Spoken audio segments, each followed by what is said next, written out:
हा जो कार्यक्रम या ठिकाणी आयोजित केला आणि अत्यंत देखण्या पद्धतीने आपला कार्यक्रम सोहळा बोलून सोहळा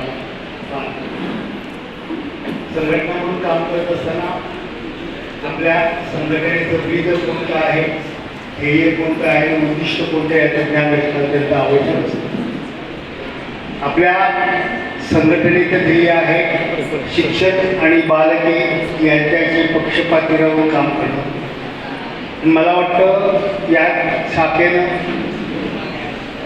त्या ब्रीदवाक्याशी एकनिष्ठ राहून काम केलेलं आहे. आज या ठिकाणी आपण आपल्या विद्यार्थ्यांना प्रोत्साहन दिलेलं आहे. विद्यार्थ्यांसाठी जाणीवपूर्वक जे शिक्षक काम करतात त्यांना आपण सन्मानित केलेलं आहे. या सगळ्यामागे आपला एकच उद्देश आहे की माझ्या शिक्षक समितीचा शिक्षक हा एक आदर्श शिक्षक असावा.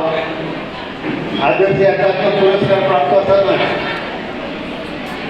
ज्याला संध्याकाळी शाळेतून घरी गेल्यानंतर समाधान वाटतं अशा प्रकारचा शिक्षक असावा. हे जे आमच्या संघटनेचं ध्येय आहे त्याप्रत आपण जातो आहोत. याचा खरंच खर मनस्वी आनंद आहे. मित्र,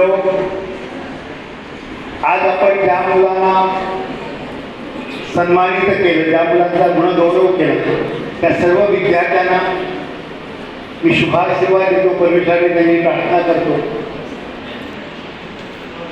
याही तुमच्या पुढच्या शैक्षणिक आयुष्यामध्ये याहीपेक्षा पुढे पुरस्कार तुम्हाला मिळावे आणि तुमचा भव्य दिव्य गौरव करण्याची संधी माझ्या संघटनेला मिळाली.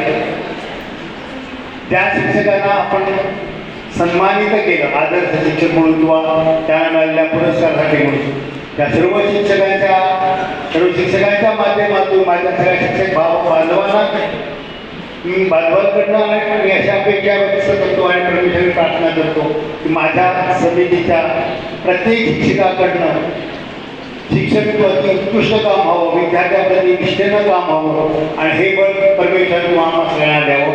आणि अशाच प्रकारचे कार्यक्रम आयोजित करून माझ्या संघटनेनं शिक्षण आणि बालके यांच्याशी एकत्रित आपण काम करूया.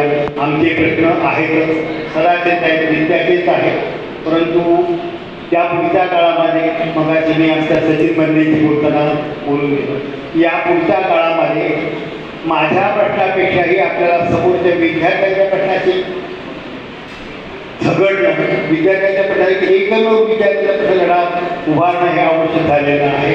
कारण माझ्याही पेक्षा शिक्षक पुणे कर्मचारी म्हणून माझे जेवढे काही हाल होत आहेत त्याच्याही पेक्षा माझ्या मुलांचे हाल होत आहेत हे कुठंतरी आपल्याला जाणीवेनं पाहावं लागेल.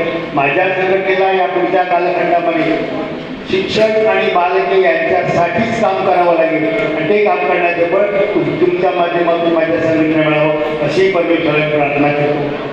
पुन्हा एकदा तुम्हा सर्वांना मनपूर्वक धन्यवाद देतो. आपण या ठिकाणी संघटनेवरची निष्ठा, विद्यार्थ्यांवरचं प्रेम आणि उचित कार्याबद्दलचा सन्मान व्यक्त केला. तुम्हा सगळ्यांना समितीसाठी शिक्षणासाठी राहणाऱ्या सगळ्या कार्यकर्त्यांना मनपूर्वक धन्यवाद देतो. माहितीच्या जागेसाठी धन्यवाद.